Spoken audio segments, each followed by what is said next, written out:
Good morning, good afternoon, and a very happy hump day, guys. I hope you're having a fantastic week so far. Hope everyone is having a good morning, a good afternoon, wherever you are in the world. I have got a very special guest, but it appears it's not quite who I thought it was. I thought it was Punkwaddle, but it appears we have Drunkwaddle with us. Well, Good morning.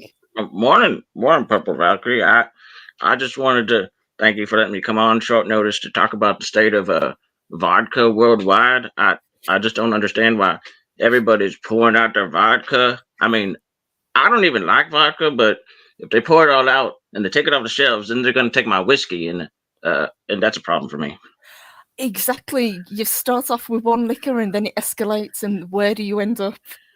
Uh, oh wait, you talking about pop culture this morning? Is that like when I pop the cork and make my mimosas in the morning? Hair of the dog, you mean? Absolutely. We can talk about that as well. Uh, I'm just kidding. I saw Punkwaddle get up and I just snuck on while he was away, and I told him to go get me another drink, and I'm the reason he's late. Sorry about that. Well, top of the morning to you, Drunkwaddle. It is always good to see you. Well, thank you. I'll go get Punk. Yeah. All right, you go get Punk, and I will say good morning to the rest of our awesome chats. So, we've got humor and waffles. Good to see you. Good morning. We have got the awesome Brandon, the anime guy. Good morning to you. Good to see you. We've got Jaden Hamilton. Good morning.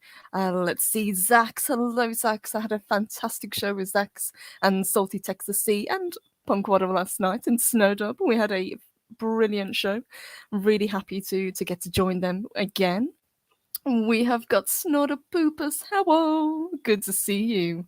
I saw Kiri Chow. Good morning, Roll Tide Kiri. Good to see you. We got Psychodwarf 9. Good morning, love.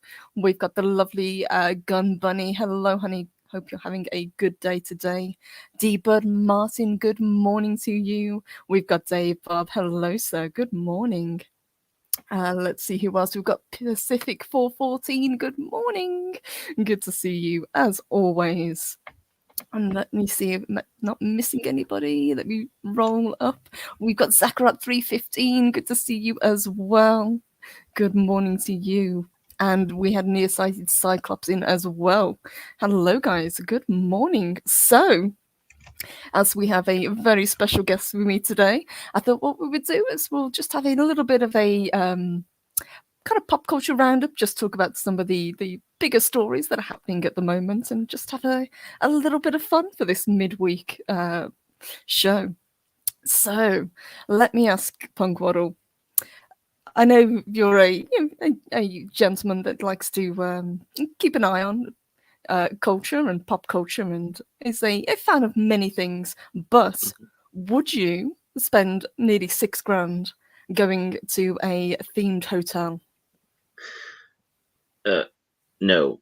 Um, I appreciate that intro.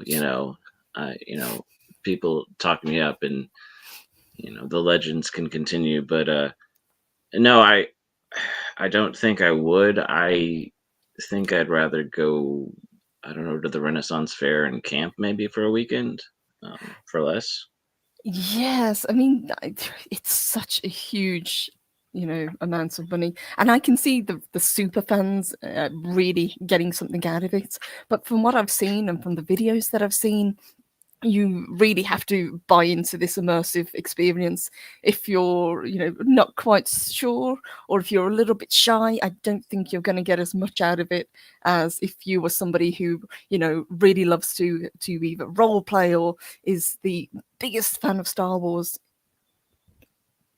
Yeah, like I was actually kind of thinking about it. So there's the whole uh, immersive experience. There's the whole catering to a certain clientele. Um, I remember the last time I went to Disney World, I was, I think, 8 years old. Hmm. I have friends that are more into the Disney, and I have family that like to get all the memorabilia. And I understand. I think there was a few people saying earlier this morning how they're trying to appeal to uh, generations that don't necessarily have kids per se, but I don't know. I just don't see this being a family experience. Yes, it is weird, isn't it? And as you say, Disney was always very family orientated. That's what they were pushing towards. But this seems to be, and I think a lot of the initial reviews that have come out, it seems that people are saying they've kind of priced families out of this. Only the super rich are really going to be able to do it. Hmm. Like, because I know what the last few years they've had more kind of elite, higher roller club, not clubs, but basically you pay for an experience. You pay to go into the elite lounge to Hmm. pay more, and it. If you think about it as a trend, it's the next extension of it. I just don't know how many people are going to want to pay for it. It is, and this we've had a report from the New York Post as well. So we've got the basic pay, which is around about $5,000 to $6,000 depending on how much you spend, and then you get the hotel room, you get your meals, but things like merchandising, alcoholic drinks, anything else that you want to buy are not included, obviously. And Mm. then there is a report also that there are luxury suites which will cost as much as $20,000 for a 2 night stay. That is ridiculous. How much does a Disney cruise cost? I'm just asking for a friend. You know what? I would rather go on a Caribbean cruise for that cost. Yeah. Well, uh, uh, the other thing about it is, and is just how regimented it looks. Like, Yes. I will give one more anecdote about my childhood vacations. I remember one time when we were young and went to Washington D.C. and so my mom had scheduled, written congressmen and scheduled all the different tours, and we tried to pack it in so much. And as a 10 or 11 year old, the itinerary killed me. Like I was just like, can we just go have fun? Can I just go right on the subway for a little while and look at the maps? Like I don't care about these planes now. I appreciate it now that I'm older, but I don't remember half of it. Yes, I've been on holidays as well like that, especially when you are at Disney because you want to make the most out of the day. It's morning till night basically. You don't stop. Yeah. Yeah, and it does diminish it a little bit, I've got to admit. And but I've got a couple of articles I'm going to put up. But before I do, let me say a good morning and a huge thank you to Salty Texas C. He Hey, sent us a Salty. 4.99 super chat. Thank you so much. He says, morning coffee, awesome show. Frodo lives. Absolutely. Yeah, I know that guy. We talk sometimes. We chat. I fluff his chat sometimes. We had a great show last night. It was a lot of fun. So thank you guys for that. And good morning to Andy Matheson. Good to see you as always. And Humour and Waffles brings up a good point. He says, how long before Troll starts interrupting the dinner theatre, singing and lightsaber battles? Hmm. I can imagine Disney just kind of swooping in and, getting rid of anybody that tries to disturb the regimented activities that they've got planned. But Yes, especially let I can. me Oh, I can see somebody trying to run off and try to grab the special lightsaber and see how long that goes for. yes, I mean the one that she had to subtly put on the ground to pick up the one that she could actually battle with. That was funny. That That's was very really subtle. good. Yes. But I've got a really cool little article that I found on the Guardian, which did make me smile. So this guy, I'm gonna just be completely honest. He's not the biggest fan, as you will see in the article, but it did make me smile. So this is from the Guardian. It says the Star Wars Galactic Starcruiser Hotel sounds like a secret cinema in hell. That's not scathing. So fancy a 2 day, £4,500 break in a windowless mock-up of a spaceship. That makes one of us. I love this. Disney World has long been touted as a place where dreams come true. which in reality was only the case if your subconscious mind has been plagued by visions of queues, tourists, crying children, depressed teenagers in unwieldy costumes, and elements of the natural world that have been badly rendered in fiberglass.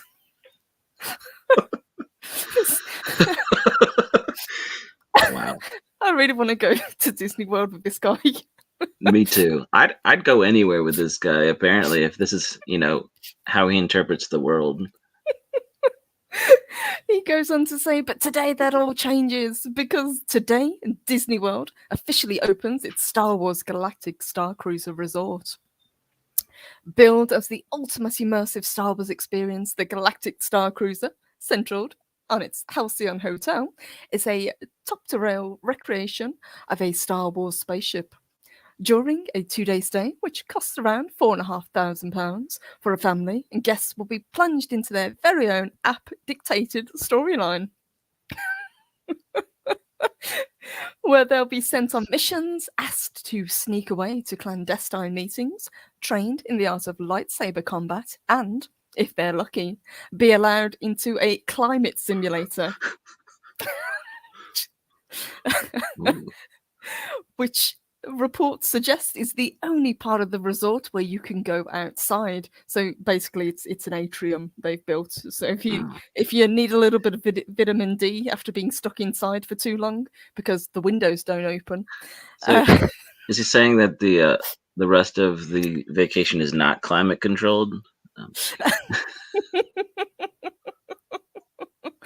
I think if you're claustrophobic, it's probably best avoid this one. That and that box truck I keep hearing about, but anyway. Yes, I mean, look at this cabin. This is one of the big things that a lot of people have touched on as well, just how tiny the rooms are. Now, granted, because of how packed the itinerary is that they've given people, where you have to go on missions and you report into places, you won't be spending that much time in the room, but still, it's it's not great, is it? No. Now, the other question I have is, so I've seen the pictures that all the windows are blocked out for the immersive experience.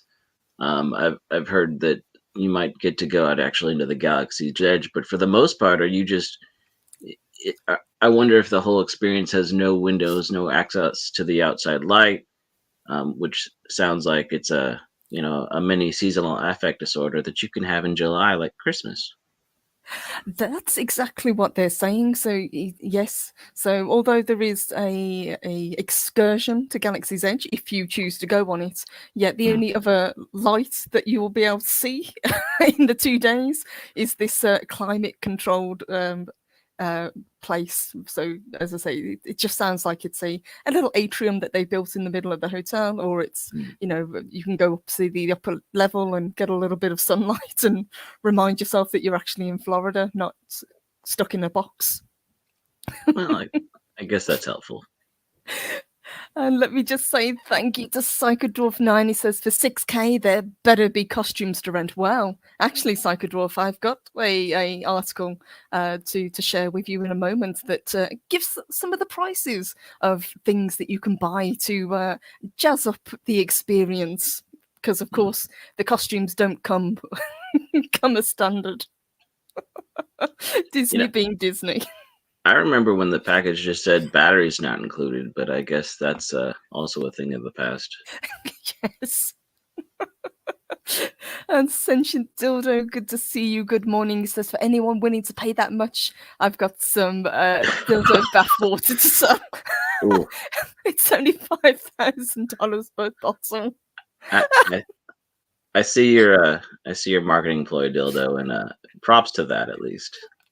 That right there is an entrepreneur. Mm-hmm. That guy gets around. More power to you. And good morning to Pudgy. Good to see you. He says, Pudgy flies in via catapult, smacks into Purple's window and waves. Hey, Pudgy. Hey, Pudgy. Great to see you, as always. So let me just see what he's got to say about this this article. So he says, wait, you're thinking, if this is a mock-up of spaceship traveling through the darkest recesses of the galaxy, then does that mean Disney spent millions upon millions of dollars making an incredibly expensive hotel that doesn't actually have any windows in it? The answer, obviously, is yes. The hotel rooms all have screens where the windows should be, showing a representation of the inky nothingness of space, but nothing you can crack open in a panic if the air conditioning goes down and the illusion falls away. And your throat closes up as you realise you've paid several months' wages to spend 2 nights in an airless box. I really like this guy. And they said, and what somebody was saying, it would have been better if they had just made a Star Wars version of an escape room for the families, but apparently they might have already done that. Yes. I think if I was stuck there for 2 days, I'd be wanting to escape. And I like Star Wars. I think Star Wars is great. Or at least I used to love it. But even somebody like me who is quite willing to let the illusion take over and get caught up in things. I think I would have trouble staying in character for 2 days. Yeah, especially when you're not being paid to stay in character, you're paying to stay in character. Exactly.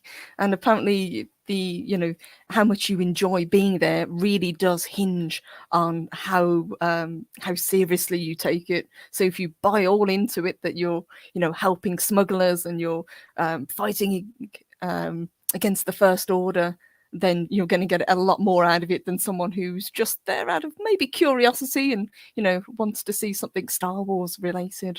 The other thing that I've seen that people have said from reports is it doesn't really look very Star Wars. There are Star Wars elements, but the actual hotel itself is very generic looking. Well, yeah, and exactly. I mean, there's people like me and people a lot out there that we were raised on the original trilogy. Like I grew up watching the VHSs on Saturdays, along with the Indiana Jones trilogy, which we can get into that conversation later. But the whole thing of this whole thing about wanting new fans and wanting all of this, the soul is not there. Mm-hmm. Do you think, and I know we're probably getting ahead of ourselves, do you think that if this does turn out to be a failure, do you think that they will try and salvage it and use it as something else? Well, as far as the building structure, I'm sure that they would try to use it because I know they've spent a lot of money, or where does the money go? I don't know. I'm not going to get into that. But the whole thing of this was it's been a few years of an ordeal building it and creating this idea, immersive, this whole concept.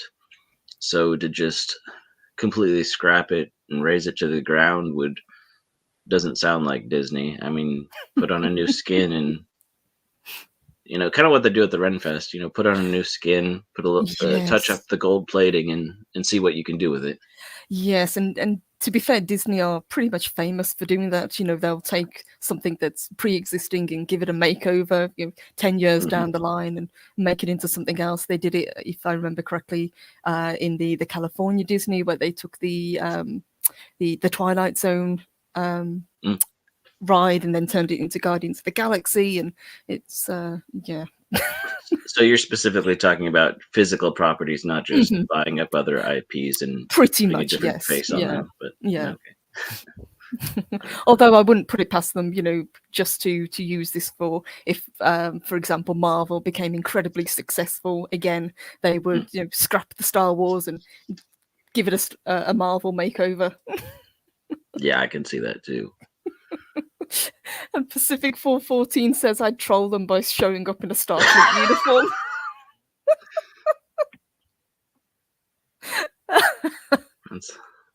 I wonder if you would get a refund or if you just get kicked out, like when you step on the field at a ballpark.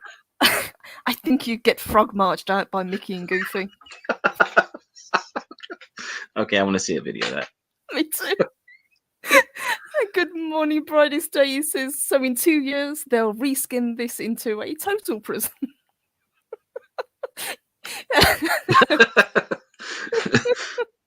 Yeah. We never know what the future holds. No, that is very true. And Disney, but whereas you used to be able to kind of predict what they were going to do, they're kind of unpredictable now. So, but we will definitely see, since it only opened technically yesterday to actual bookings. Let me say thank you to Ian so forth and good afternoon. He sends us a $10, £10 super chat. Sorry, honey. It says, honestly, it seems like one of those dinner and theatre performances where they drag you on stage, but it lasts for 2 days. That's a long time to cringe for. Mm-hmm. I completely agree with you. Thank you, honey. And it is a long time to keep up a pretense. And apparently, our author of this article agrees. Let's see what else he's got to say just before we move on. He says, this, according to a report in SFGate, was a deal breaker for some of the resort's early reviewers. The report from a influential Disney food YouTuber was that Disney went all out in an experience that seemingly put only the wealthiest guests inside a windowless bunker for 2 days. To add insult to injury, others have complained that the rooms themselves, in keeping with what life probably is like on board a spaceship, are smaller than expected and uncomfortably cramped. Mm-hmm. Yeah, from the first pictures, we pretty much knew that was going to be the case. Yeah. I have no idea what this guy's doing. Like in so side note, I used to travel a lot for work. Thankfully I get to sleep in my own bed more often now. But I remember they used to book us in places like a microtel, which is basically a small bed, enough room to walk around the bed and to get out. The couch was actually a pad on the windowsill. It was that tiny, and this kind of reminds me of that sort of cramped style. It does, yeah, it really does. It's it's like those pods, that you can rent for really, really cheap, but obviously these aren't cheap because it's incredibly expensive. Yeah.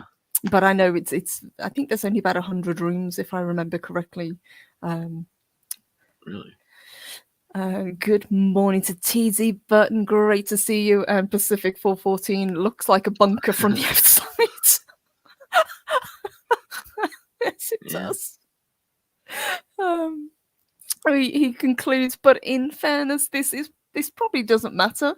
By the time you've read the phrase ultimate immersive Star Wars experience, you've already solidly made up your mind about the Galactic Starcruiser. You're either in or aggressively and permanently out. Well spoken.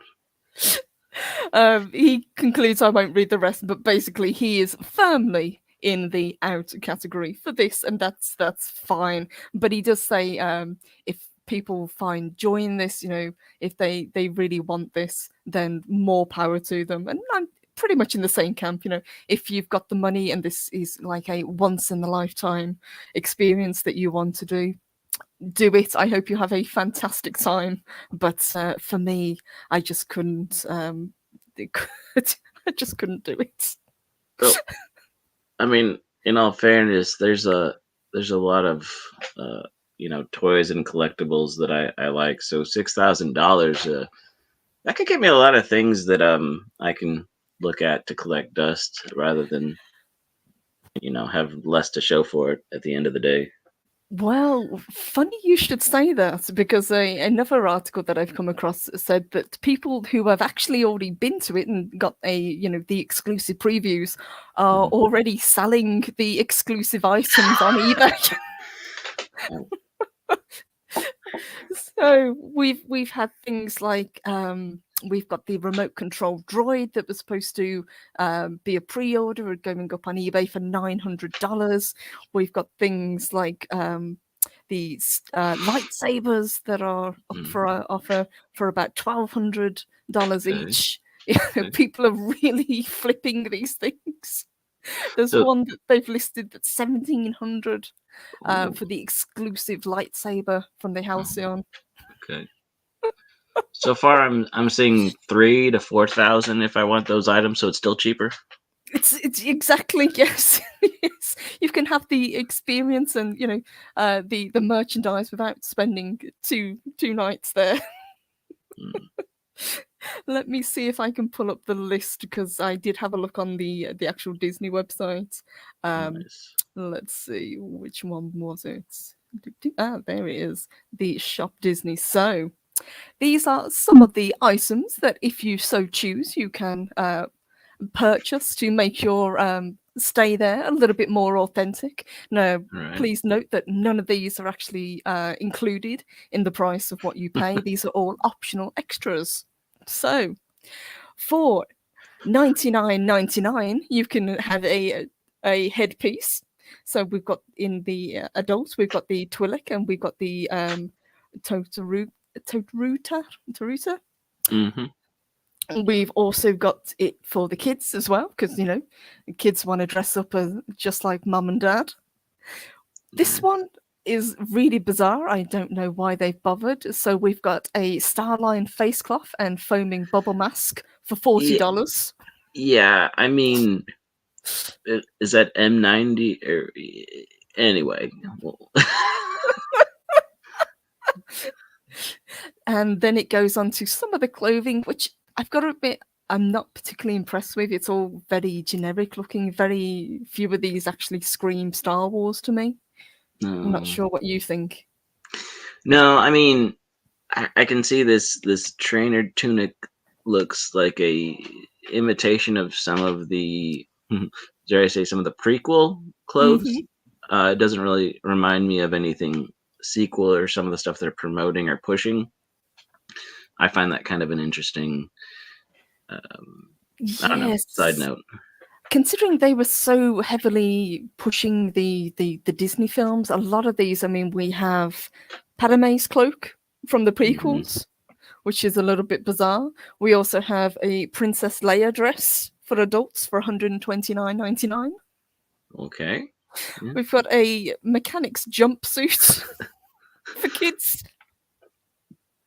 I just can't. I mean, I think a Starfleet uniform might work fit better. I mean, just to riff off Pacific there for a second. I would agree with that. Um, Maxwell Lax, good to see you. He says, I always thought the Emperor was wearing a black dress with a hood for women.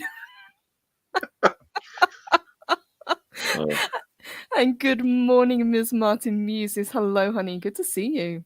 let's let's not let's not push that rumor too much that the Emperor was actually wearing women's clothes back then in a galaxy far, far away. Because well, that could explode somewhere.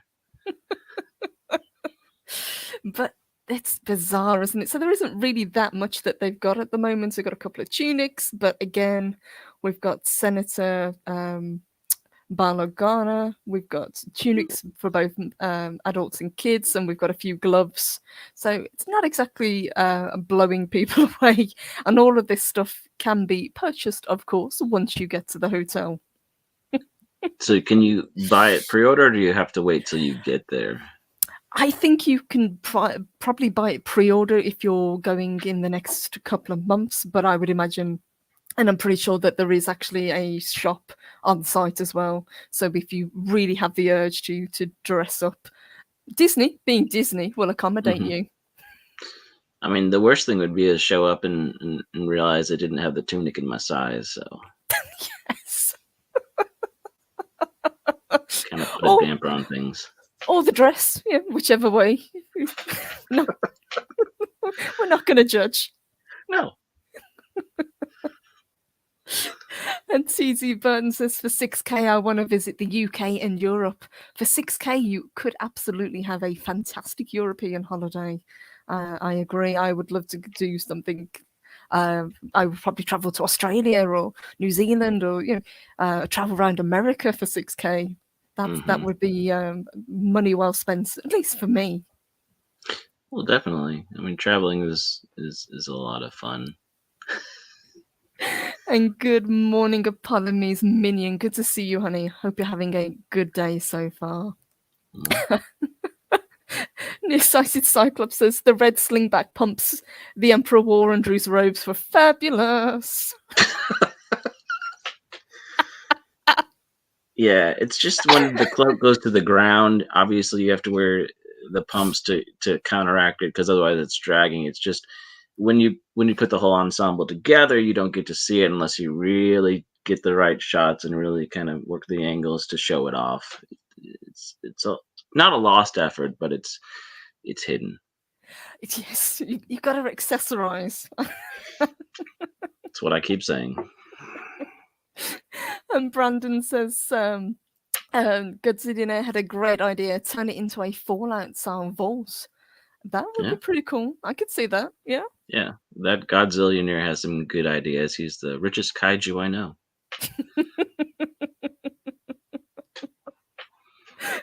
But it is bizarre.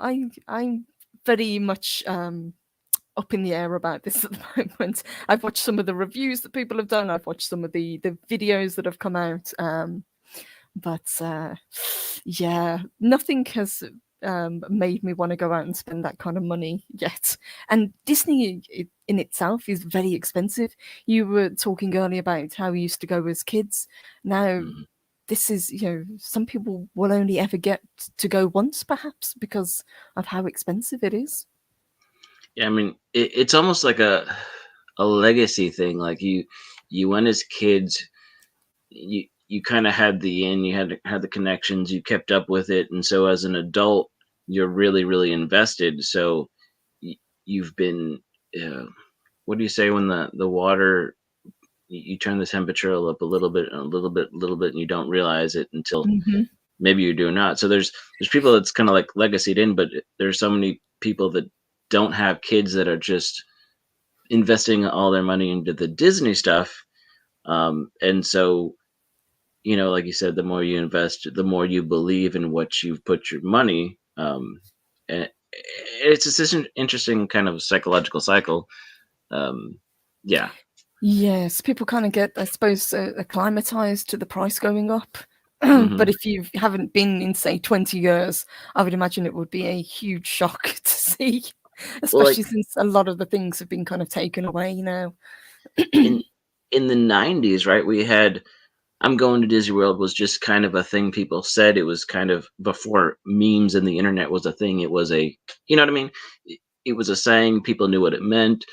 There were a lot of movies that emulated going to a Disney World mega theme park style thing, park, in the silly family vacation. Like that was basically a genre, give or take, of movies and entertainment back in the 80s and 90s, and kind of along with the summer camp stuff. But now we've shifted to a different thing because it's no longer so prevalent in our actual culture to be emulated or joked about that way.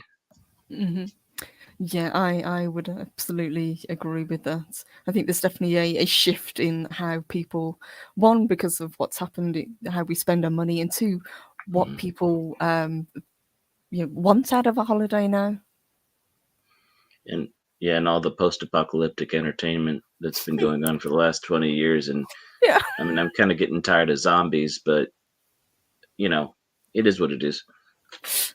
I'm more and more leaning towards the idea of repurposing it as the Fallout bunker, having with what you're saying. I mean, And let me. Go ahead. Sorry, no, please go ahead. I was just gonna say, yeah, if we're talking about the post-apocalyptic, what I was just kind of ranting about for a second. Once again, the whole thing about if you take an idea to pass logic to this extent of absurdity, then the Fallout shelter pretty much sounds like the next big entertainment option.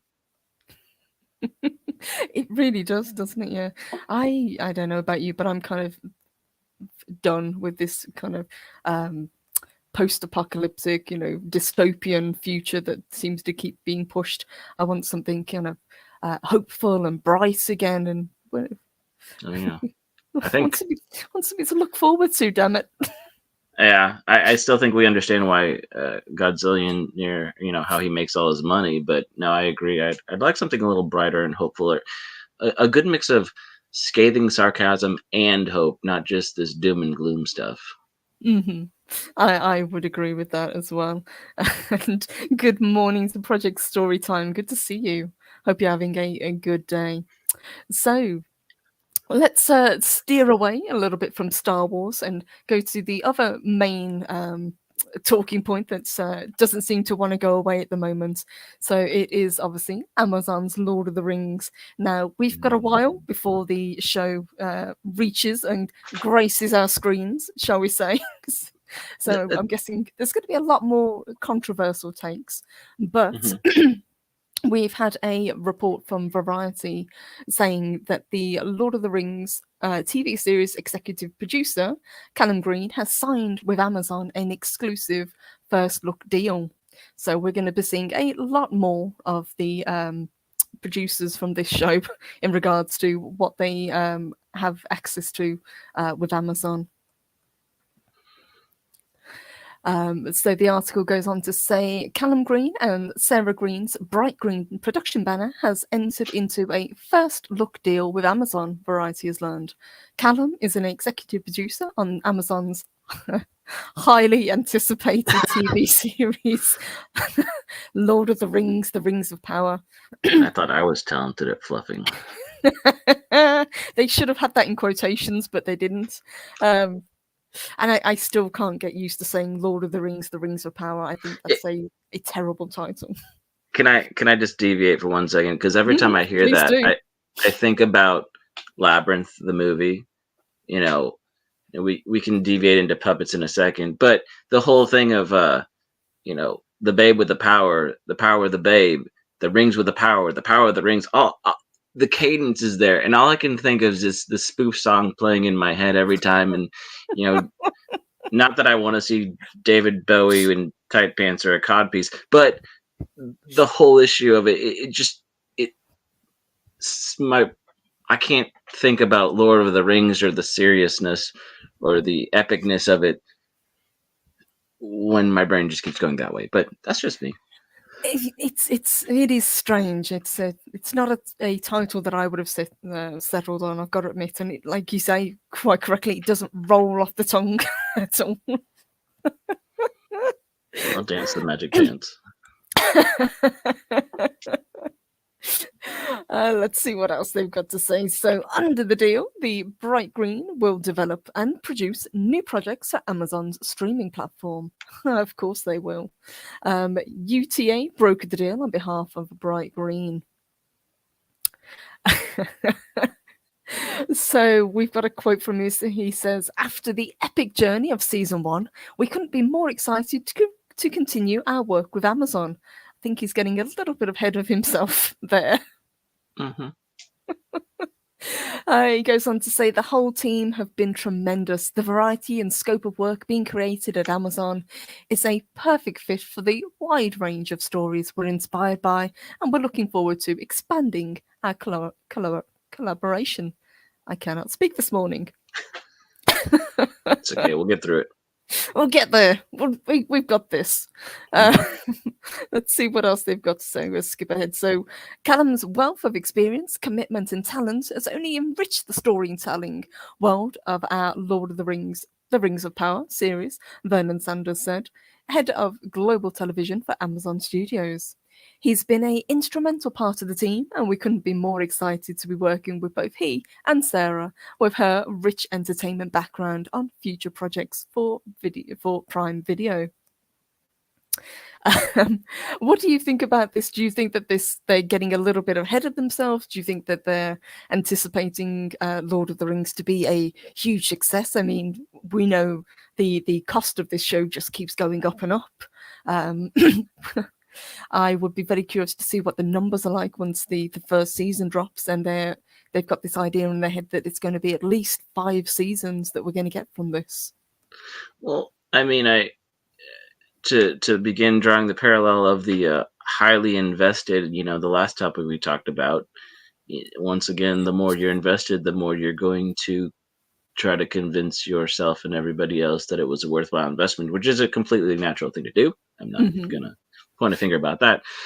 But taking, I mean, it's not. I'm trying to say what's already been said in my own way, but taking something that has been highly successful, something that has been cheered over, raved over. I'm talking about the Lord of the Rings, the franchise in general, and then saying, well, we're going to do this new thing. We're going to do this different thing, but we're expecting to basically take the foundation that existed, build on top of it, and the idea of where each generation stands on the back of the greats that came before them. But I also think that when you say that we're doing something that was outside of Tolkien's world, or Tolkien didn't write about this, and we're doing things that he didn't put in his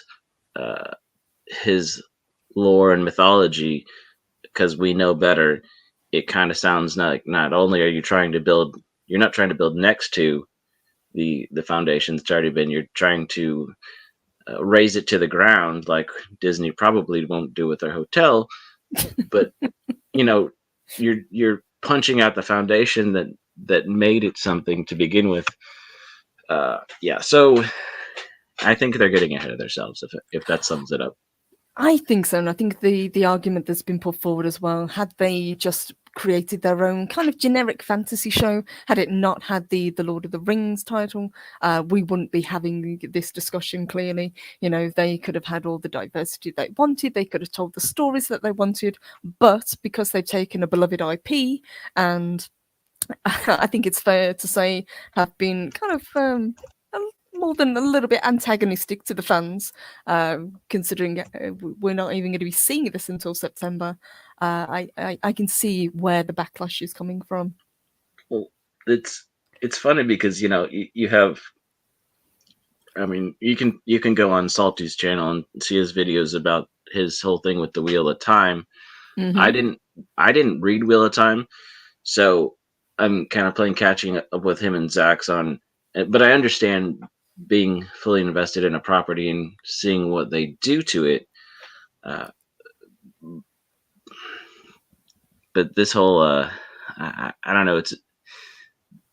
Oh yeah, what I was gonna say is like, you have people talk about how I'm gonna hate watch this, and I'm gonna, I'm gonna watch it so I can be mad at it. But I don't understand the trend of, well, I kind of understand watching something to see if it's a train wreck, because I watch terrible things all the time. That's a conversation of why do we watch terrible things when we know there's good entertainment out there. But it's spurning on the hate watch more than, it's like this whole weird system of, instead of encouraging people to watch a show because it's gonna be good or it's gonna be huge, it's gonna be great in Europe, it's like, it's terrible and you're terrible, but we're gonna make you watch it anyway because we're better than you. Like, this junior high petty game is the best way I could describe it, and I don't get why we don't just say no thanks. But yes, I would absolutely agree with that. And just before I continue with that thought, let me say a massive thank you and good morning to Papi himself. Good morning, Mexican Eye Man. He sends us a $10 super chat. He says, "Hail Purple, hail Punkwaddle, sending love from South Carolina. Hope you're having a good morning, Mexican Eye Man. Thank you so much. Always great to see you." yeah, and hell to you. Good morning, Mexican man. And Sentient Dildo brings up a point as well. He says, "I'm curious, what do the super fan influencers think about this?" But just to go back to what you were saying about the hate watching, do you think that there is a lot of that? I mean, we've seen it before. Obviously, we've seen it with the Marvel shows. People have said, "Oh, I'm not going to watch it." They've said it with the Star Wars shows and things like The Mandalorian. With the Book of Boba Fett, and we've still had people go back and watch it. Now, I've stayed clear of pretty much all of the Marvel after WandaVision, because I didn't enjoy it. You know, I was disappointed by it. I That's haven't fair. reviewed or watched any of the Book of Boba Fett because I just wasn't interested. But I have said multiple times that I am actually going to review, and if it is a case of hate watching Amazon Lord of the Rings, then so be it. But do you think that's kind of hypocritical of people? Well, I think you kind of get comments, people make comments from all the time. I feel like there's a lot of people that are actually, even though they're frustrated, they're still hopeful and they still Hmm. want it to be good. Like, you know, uh, they, because like me, they grew up with these stories and these IPs, and as much as you don't have hope, and as much as you keep seeing the same kind of story unfold, the same kind of routine, they put something out, you say that doesn't quite look like what I want, and instead of saying, "Hey, wait and see," um, they they tell you, you're wrong, Hmm. and then you watch it and you're like, I think I was kind of right, but then it gears you to have the mental disposition to, like you said, want to dislike it. So it takes a lot, like all this stuff about everything's woke now. Now, there's a lot of things that are woke now, but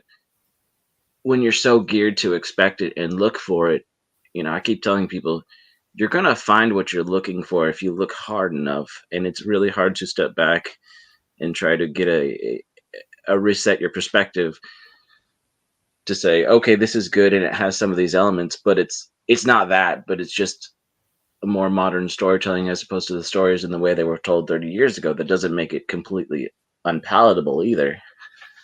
Hmm. I think so, and I think there is a little bit, especially with fans, because yeah, but at the end of the day, that's what we are.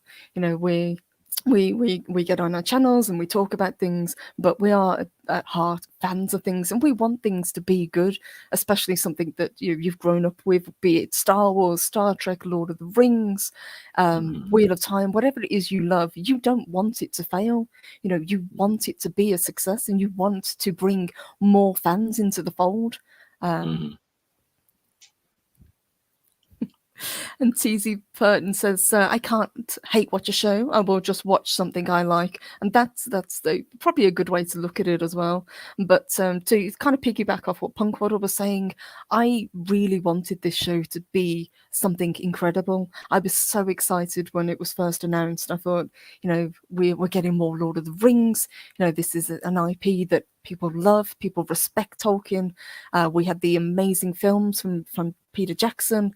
You know, if we get something more like that's exactly what we need. But the more and more that we hear about it, clearly this isn't quite what we're going to get. And if I could just add something on that, kind of piggyback onto that, the whole thing about the animation of what the Rohirrim and whatever coming out, Yes, is that 2023 or 2024? 2024, I believe. Yep. Okay, and the thing is, I've only seen a couple little pieces of art, but one of the things that I've been saying in probably chat for a while now is, as far as a lot of things, the animation, the cartoon stories, whether it be anime or Western stuff, the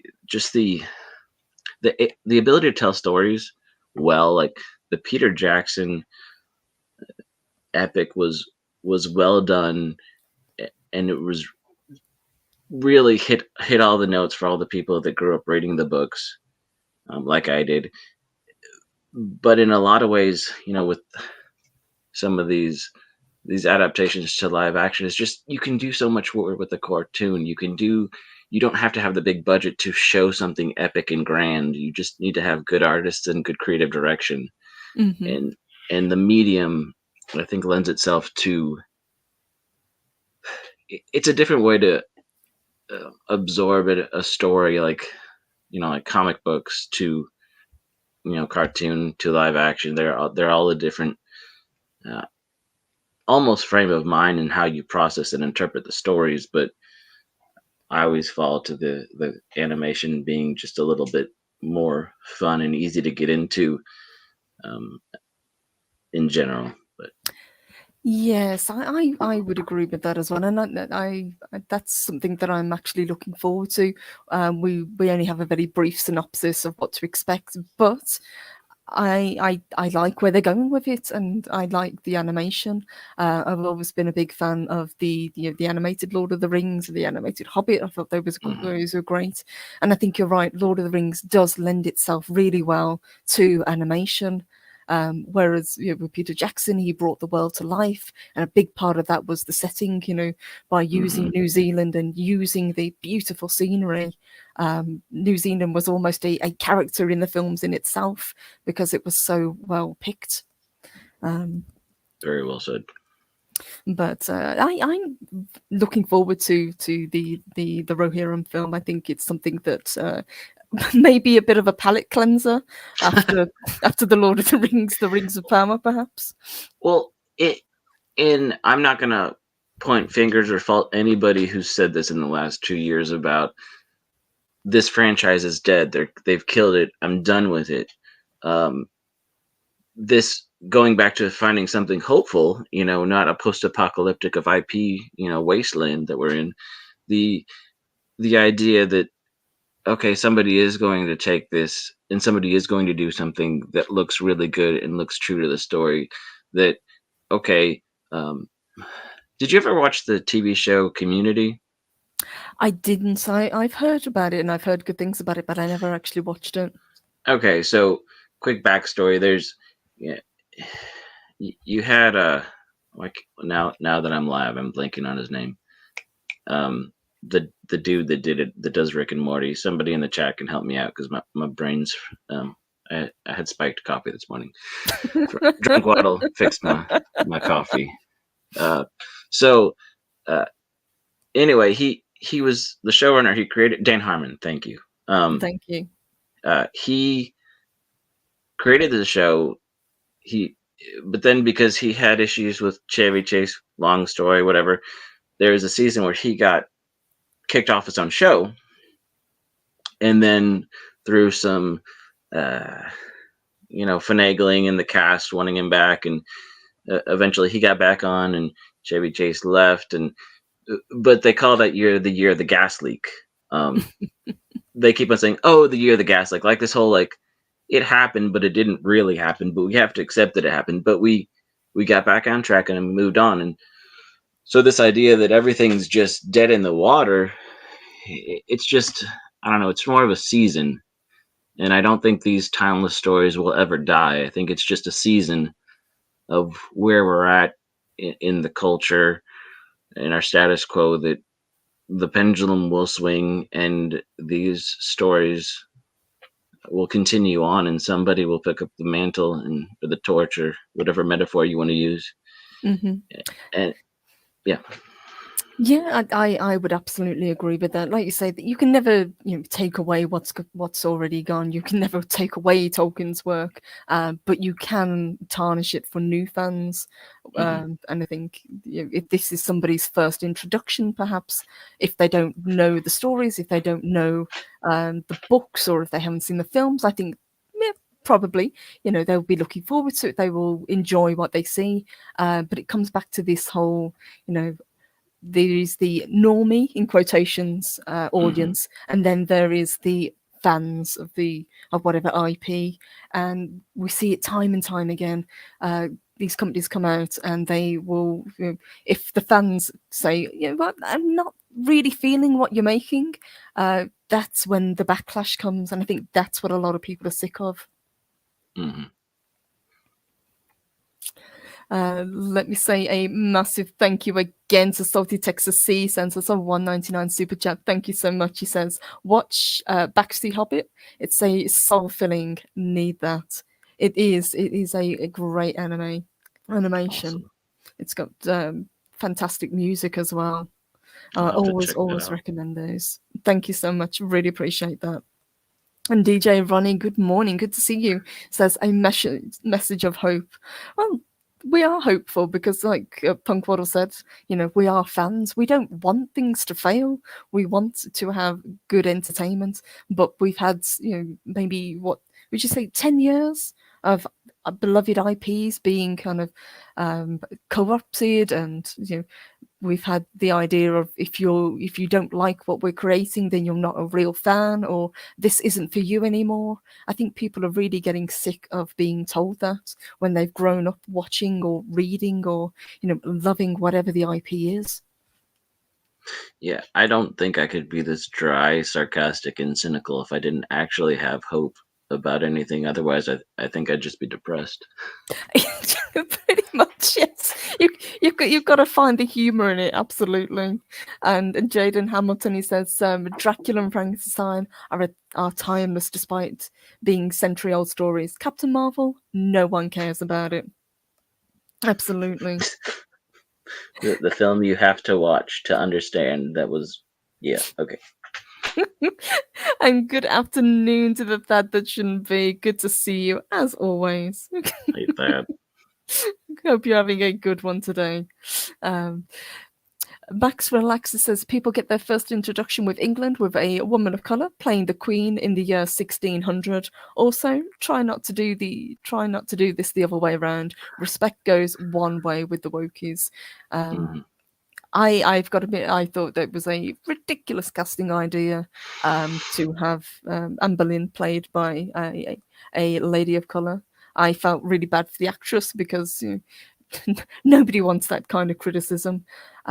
But I was not exactly surprised with the backlash that it got. This isn't a fantasy story. This is a person who was lived. This is a British Queen that they race swapped. But Max is quite correct. If had it been done the other way around, then there would have been an absolute outcry. Mm-hmm. Yeah, there's the whole conversation about how language doesn't mean what it used to mean, and how we've between the age of modernity to postmodernity to deconstruction, misinformation. But yeah, that's a whole conversation for another time. Absolutely. And Sentient Dodo says, "Why are you complaining about Lord of the Rings? Are you alt-right?" Yep. All the names under the sun we're going to get called, so get used to that. And TZ Burton says, "I enjoyed Black Panther because it was about an African country. I don't expect Black Panther to be white." Exactly. Yeah, it's a little on the nose there. Mm-hmm.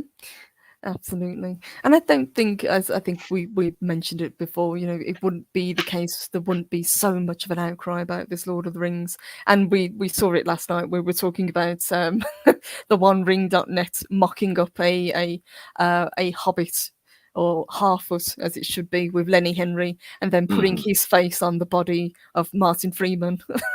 Like, I don't know. And dare I say it, I think the deep fakes on Salty's intros might have been a little better than that. Oh, Salty's deep fakes are brilliant.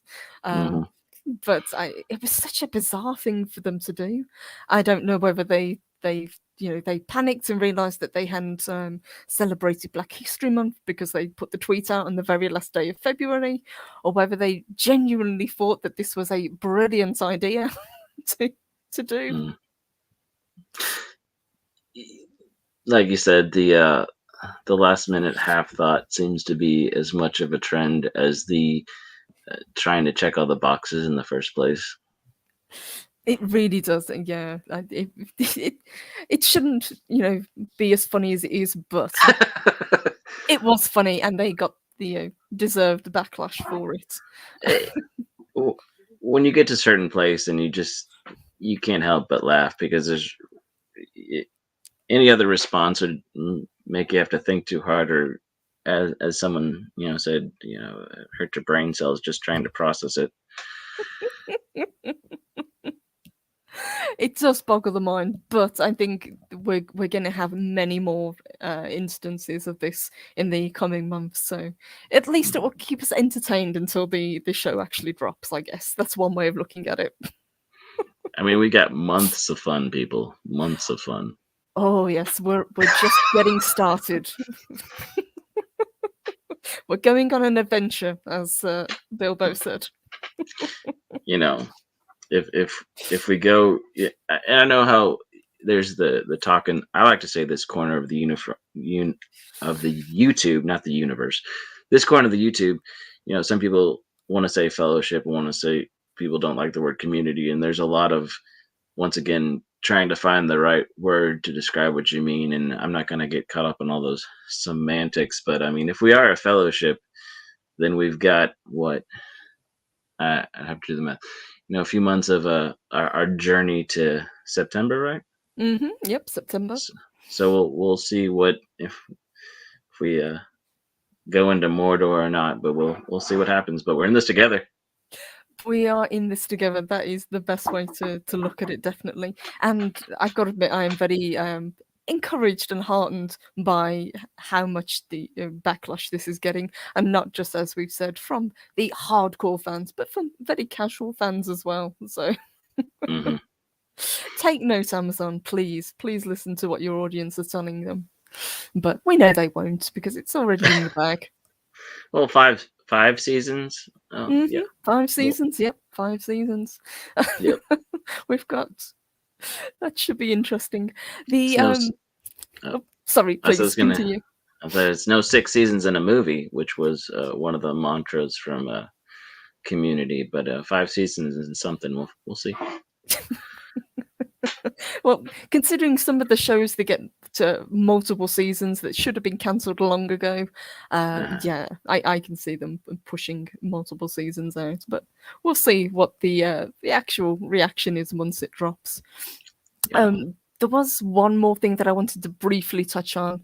I don't know whether you're a fan of any of the Harry Potter films or any of the Fantastic Beasts films, but there's been a little bit of controversy, and we're not going to kind of go into that, obviously, with Johnny Depp, but we have had a new trailer drop. Now, Mads Mikkelsen, who I really like, I think he's a great actor, has taken on the role of Grindelwald. Now, I'm not a big fan of Harry Potter. I like the books well enough. I thought the films were okay, but I've only ever seen one of the Fantastic Beasts films. They seem to be a lot more adult, whereas the Harry Potter films were more kids' films. Would you say that that's correct? Yeah, I would agree with that. I have seen. Well, I read all. Okay, so I read all the Harry Potter books. I haven't read anything past the 7, but I have watched the 2 subsequent movies on Grindelwald and all that. Mm-hmm. But, yes, I've got to admit, I'm not too interested. I'm going to watch the trailer. It seems interesting, but there seems to be, again, a lot of controversy surrounding this film, and I think it's probably a film that really didn't need to be made. Now it comes out in a cinema, I think, April 15th, so it's just around the corner. But again, it's more controversy. It's and obviously J.K. Rowling herself has technically been cancelled now.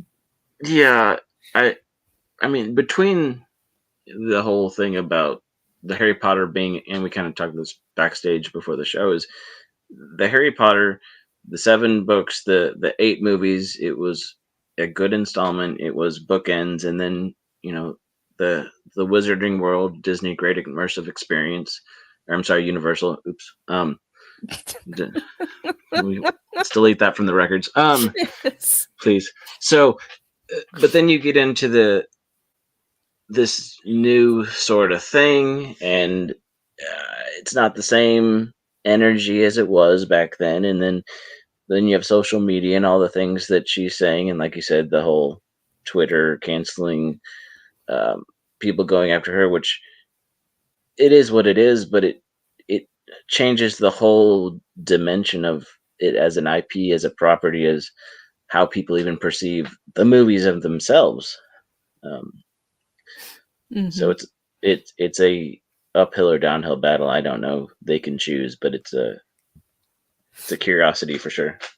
It is bizarre. And like I said, I had nothing against the Harry Potter films. I enjoyed the books as it was, but I would agree with Dave. Bobby says it seems like everything is a train wreck anymore.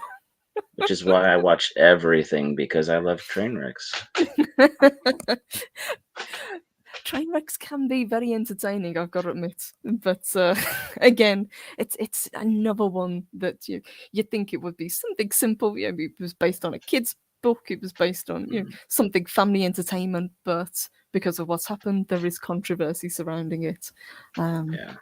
But Train wrecks are more fun when drunk water pours in a glass.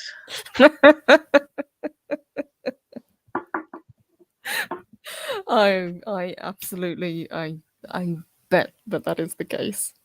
Um, before we wrap up today, let me say good morning to OBG70. Good to see you. Says hello, folks. How's your day going? Going well. Hope yours is as well. What have you got coming up, Punkwaddle? Well, since I'm one of those floaters who doesn't have a channel, I still, I mean, people know my name. I get around. No, so like I said, you saw me on Salties last night, which I hang out and I'm a mod on there on Tuesday nights. Also, you might have met that guy Floral or Wilton. Yes, So absolutely. yeah, he's been having me on, hanging around a bit. I think me and Wilton get along pretty well with the sense of humor and the trolling. So I usually can be found. I think usually Wednesday nights and some other stuff. I think we're doing something tonight. I think Loki. I don't know. I don't get the minutes. I just show up and kind of ad lib as I go. Do it live, exactly. Yeah, and then also I I will shout out the Nerdporio Lifeform. He has started to do a Thursday night stream, and I'm usually over there modding in chat as well Cool. because he's actually the first. I'll say this to him about him. He's done his retro gaming streams, and he's been doing that for a while now. I think he started close to not quite a year ago, but like a year ago when I was unemployed and I started hanging out in your chats, in his chats, and he said, "Hey, you hung out enough, be a mod." And then he had a his 1K celebration stream a while back, and that was my first time on a live stream, which really gave me the bug to keep investing more into YouTube and just the chats and the actual conversations and connections. So, and I would say you and being in your chat and his chat kind of spurred me on to get to where I am now, where apparently people like what I have to say enough to get me up on stream. So that's pretty neat. That's how it goes. You get a taste for it, and the next thing you know, you've got your own channel, and you're working towards the 1K, and you're getting monetized. So we'll see what the future holds, but definitely here for it. But you're having fun, then that's the Oh, main thing. so much fun. That is awesome. And good morning to Slyabdol Inc. Great to see you as always. I'll be joining him next week. Really looking forward to that. Great to see you. Oh, And hello to the underground. Good to hey, see you, says hey Punkwaddle. hello, Underground. Good to see you. Oh, I one more thing to say. If you do hang out with Wilton, he keeps on saying I'm a cult leader. Um, I'm not sure if he's a puppet trying to use me as a puppet for his own gain, but I guess you'll have to, tune in to see how that saga works out too. So that's an ongoing storyline that you have to keep an eye on. I see. Yeah, my pitch is getting better. My first pitch was, waddle with me if you want to live, and something about Kool-Aid. So we're getting there. It sounds like you're having a great time. And I like you am. say, that's what it's all about. It's about having fun. It's about hanging out with people and just getting to know people, not just in the chat, but in live streams as well. And it's been an absolute pleasure to get to chat with you today. Thank you for having me on. Oh, you are welcome. We had a great show. So, guys, let me say a massive thank you to my co host today, Punkwaddle. Had a great time getting to chat with him. A massive thank you to everybody who joined us today. You guys were on fire, as always. A huge thank you to everybody who sent super chats. God, I cannot talk today. I really, really appreciate it. Thank you so much, guys. I will be back on Friday, and we're going to be joined by Max von Priestley. We're going to be talking Vikings Valhalla. God help us, we will be reviewing that. So that should be a fun talk as well. Guys, have a fantastic rest of your Wednesday. Have a wonderful rest of your week. And no doubt we will see each other very, very soon. So take care, everyone.